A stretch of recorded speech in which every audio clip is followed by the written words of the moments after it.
శ్రీమతి లతా దత్త గారి ఆధ్వర్యంలో ఫిబ్రవరి 23వ తారీఖున గిరినార్ మహాయాత్ర వివరాల కొరకు సంప్రదించండి. నమస్తే రమ్మగారు. నమస్తే జయ. రమ్మగారు, శివరాత్రికి జాగరణ చేయటం, అలాగే ఉపవాసం ఉండటం ప్రధానంగా చేస్తాం కదా. అసలు జాగరణ ఎలా చేయాలి, ఉపవాసం అంటే ఎలాంటి నియమాలు పాటించాలి? ఉపవాసానికి సరైన అర్థం సమీప వసనము, భగవంతునికి దగ్గరగా ఉండటం. అంటే ఇప్పుడు మనం అన్నం తింటాం అనుకో, అన్నం తినగానే ఆవకాయ వేసుకుందాం, ముద్దపప్పులోకి నెయ్యి వేసుకుందాం, దాంట్లో ఆవకాయ నలుచుకుందామా, మాగాయ నలుచుకుందాం, దెబ్బకాయ నిమ్మకాయ నలుచుకుందామా అనిపిస్తుంది ఊహ. తర్వాత పప్పుచారులో ఉప్పు తక్కువైందని ఉప్పు వేసుకుంటాం, 2 వడియాలు నలుచుకోవాలి, 2 అప్పడాలు నలుచుకోవాలి, ఓ 2 ఊరుమిరపకాయలు కావాలి. ఎంత వచ్చింది ఆసక్తి? అవును, అవునా? అన్నం హెవీగా తినేటప్పుడు బాగుందని ఇంకో ముద్ద ఎక్కువ తింటాం, పొట్ట నిండా ఉంటుంది అని ఆవలిస్తాం. ఎస్. ఈ మొత్తం క్రియలో భగవంతుడు ఉన్నాడు. ఎక్కడైనా పొట్టలో ఉన్న భగవంతుడిని, వైశ్వానరుణ్ణి మనం పూజించాం. పొట్టలో ఉంటుంది, అదేమిటిది, ఒక అగ్ని, వైశ్వానరాగ్ని అంటారు, ఏదో అగ్ని. మొత్తానికి ఈ అగ్నిని పూజించాం. కానీ విరాట్ పురుషుడైన పరమేశ్వరుని పూజించిన దాఖలాలు లేవు, అందులో ఉండవు కదా. అందుకని ఏంటంటే ఆహారం హెచ్చుగా తీసుకోకూడదు.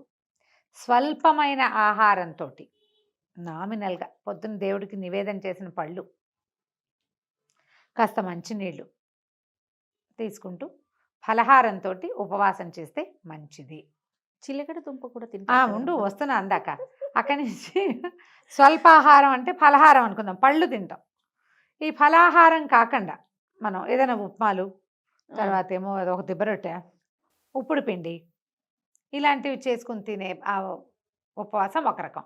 వీళ్ళు ఏంటంటే టాబ్లెట్లు వేసుకోవాల్సిన వాళ్ళు, ఉండలేని వాళ్ళు, అన్నం మీద బెంగొచ్చేసి శివుడి మీద శ్రద్ధ తగ్గిపోయే రకం వాళ్ళు. వీళ్ళు ఏం చేస్తారు, కాస్త ఏదో తింటే అన్నానికి భిన్నమైన పదార్థం ఒకటి, ఘన పదార్థం వెళ్తే 1-2 కాఫీలతోటి ఉపవాసం అయిపోతుంది. అవును, ఇది ఒక పద్ధతి. పొద్దున్నుంచి సాయంకాలం దాకా అభిషేకాల్లో వాట్లల్లో ఉండే వాళ్ళకి మంచి తీర్థం తప్పిస్తే ఇంకా ఏమీ అక్కర్లేదు. రోజంతా శివనామస్మరణ చేసేవాళ్ళు, వాళ్ళకి అవసరం లేదు. ఖాళీగా ఉంటారు, ఆఫీసుల్లో పని చేసుకుంటూ, ఇంట్లో పిల్లల జల్లాలను చూసుకుంటూ, రకరకాల ఇంటి పనులు చేస్తూ, బిజినెస్ వ్యవహారాలు చూసుకుంటూ కూడా మనం ఉపవాసం చేయాలి అంటే అలా ఉండలేకపోతాం. అవును. పైగా మనకి బ్రేక్ఫాస్ట్కి టైము, లంచ్కి టైము, ఈవినింగ్ స్నాక్కి టైం, ఆ టైములు బ్రెయిన్లో ఫిక్స్ అయిపోయి ఉంటాయి. అది ఫిక్స్ ఇట్లా కొడుతూ ఉంటుంది. మిగిలిన వాళ్ళు తింటారు కొంతమంది అయినా. మనం నాకు ఉపవాసం అని చెప్పాలంటే కొంచెం ఇదిగా ఉంటుంది. ఏదో ఒకటి తిని ఉన్నామనుకో, మనకు కూడా దాని మీదకి ధ్యాస పోతూ ఉంటుంది. అందుకని కొంచెం ఏదైనా తినాలంటే చిలకడ దుంపలు లాంటివి తీసుకోవచ్చు, దాన్ని ఉడికించి తీసుకోవచ్చు. ఉప్పు అది ఉండదు. ఇప్పుడు ఉప్మా చేసుకున్నాము, ఉప్పుడు పిండి చేసుకున్నాము అంటే అందులో ఏమిటి, ఖచ్చితంగా ఉప్పు ఉంటుంది, నూనె ఉంటాయి.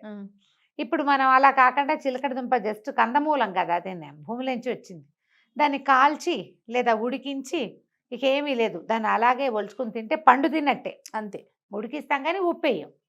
అది కూడా కొంచెం సాల్ట్ లాస్ అయ్యేవాళ్ళు, వీక్నెస్ వచ్చేవాళ్ళు, వాళ్ళకి